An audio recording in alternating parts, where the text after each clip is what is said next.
Gabay sa pagdami ng tao ay ang pagdami ng basura. Bawat tao ay tinatayang lumikha ng kalahating kilo ng basura araw-araw. Pinakamalakas lumikha ng basura ang Metro Manila at ito ang kanilang problema na gusto nilang ipasa sa iba. Kalagitnaan ng taong 2002 nang magsimulang maghanap ng mapagtatapunan ang Kalakhang, Maynila sa pangunguna ni Bayani Fernando, ang MMDA chairman, katuwang ang DENR. Nakita nila ang lalawigan ng Quezon at dito nagsimula ang kampanya laban sa basura.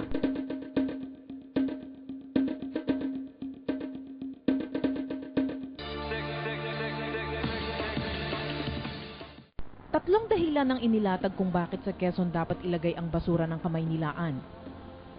Ito ay nararating ng tren, malapit sa Metro Manila, at may malawak na area na pwedeng paglagyan ng 2,000 ektaryang landfill.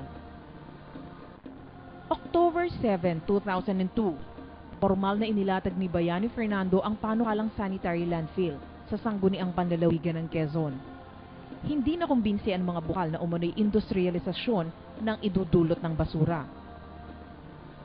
Sinabi ng mga bukal ang kautosang panlalawigan bilang 09-2001 na nagbabawal gawing tapunan ng basura mula sa ibang lalawigan ang kahit anong bayan ng Quezon.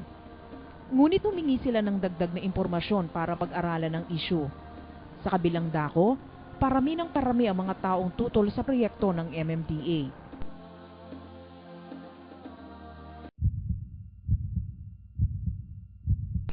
Nagsimula ang pagkilos sa text messages. Si Teresa Ñano ng Chaong, Quezon ang nagpakalat ng mga text messages sa kanyang mga kakilala na gustong itapon ng MMDA ang basura ng Maynila sa Chaong. Kumalat ito hanggang sa mabuo ang isang maliit na grupo. Nagkaroon ng konsultasyon at nakilahok ang Tanggol Kalikasan bilang tagapayo at katuwang sa pagkilos. Unang meeting pa lamang noong 6 ng Nobyembre na hindi inaasahan na dadaluhan ito ng mahigit 100 residente mula sa Chaong, Candelaria, Dolores at Lucena City. Nakiisa rin ang Social Action Center ng Diocese ng Lucena, United Christ of Church, Iglesia ni Cristo at ilang grupo tulad ng Akma, Banahaw de Dolores Outer Club at Kaakbay. Ang resulta, lahat ay nag-aalab ang damdamin na nagpahayag ng pag-ayaw na gawing basurahan ng Maynila ang lalawigan ng Quezon. Tila sinasadya ng tadhana, isang liham paanyaya ang dumating kay Attorney Asis Perez ng Tanggol Kalikasan habang sila ay nagpupulong. Inaanyayahan ng Tanggol Kalikasan na dumalo sa konsultasyon ng MMDA sa Chaong, Quezon. Kaya't nagplano ang grupo. At namula ang konsultasyon. Ilang nara rin ang itinanim sa paso bilang simbolo ng laban sa basura ng Maynila.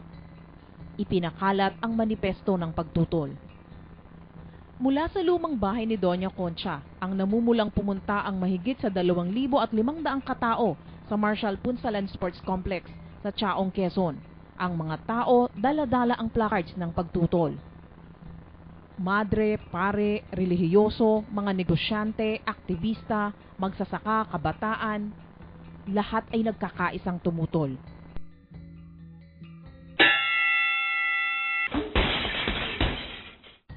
Dalawang araw lang ang preparasyon, subalit dahil sa karanasan at nakapaghanda na rin ang grupo at umani ng unang tagumpay. Naging matagumpay ang pakikibakang ito at sa kauna-unahang pagkakataon ay nagsama-sama ang mga mahihirap at mayayaman sa lalawigan sa isang kilos protesta. Naging sunod-sunod ang mga kilos protesta, muling kumilos ang sangguniang panlalawigan. Inilabas nito ang pangalawang resolusyon, laban sa basura.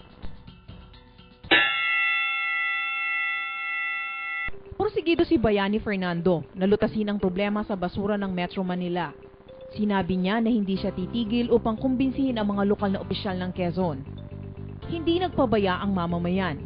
Isang lakbay buhay ang ginawa noong Nobyembre 22, taong 2002. Mahigit 200 sasakyan ang naglakbay mula sa bayan ng Chaong na umabot sa 2 kilometro ang haba. Nagkaroon ng maikling programa sa bawat bayan at bilang simbolo ng laban at paglalakbay para sa buhay ng mga mamamayan ng Quezon ay nagbigay sila ng puno ng nara sa bawat lokal na opisyal ng bawat munisipyo.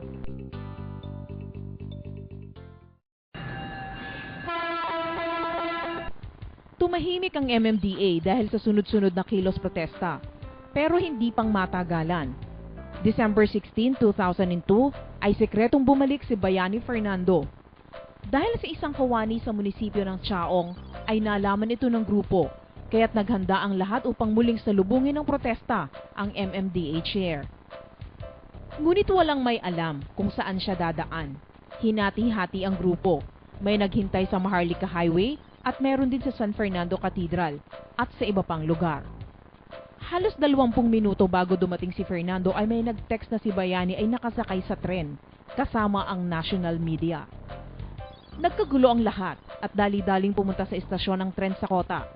Doon inabutan ng grupo ang banda at may 30 katao na nakaberdeng welcome party ni Fernando. Nabigla man ay wala nang nagawa si Fernando nang dumugin ito ng kilos protesta habang bumababa sa tren.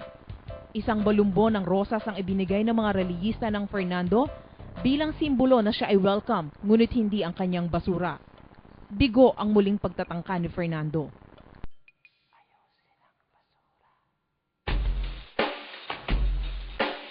Hindi nakapasok ang basura ng MMDA sa loob ng isang taon. Ngunit humirit pang muli ang MMDA. Kung ayaw sa Chaong ay sa Candelaria. Isang malayang talakayan ang isinagawa ng MMDA sa Candelaria tungkol sa basura nito. Dinumog muli ito ng libu-libong protesters, kaya wala nang nagawa si Fernando. Sumuko din ito matapos ang mahigit isang taong pagpupumilit. Dahil sa paniniwalang may problema rin sa basura ang lalawigan ng Quezon kung kaya't formal na binuo ang Quezon Laban sa Basura. Nagkasundo na bawat bayan ay aayusin ang kani-kanilang problema sa basura. Isang konsyerto rin ang isinagawa, ang konsyerto para sa kalikasan. Isang covenant ang nilagdaan. At noong ika-21 ng Oktubre taong 2003, tuluyan ang itinanim ang puno ng nara na simbolo ng pakikibaka. Saksi ito na minsan ay nagkaisa ang mamamayan ng Quezon at nanalo laban sa basura ng Maynila. Itinanim ito sa hangganan ng Quezon at Laguna sa gilid na arko. Dito nagtapos ang laban sa basura ng Maynila at simula naman ang laban upang ayusin ang sariling basura ng Quezon.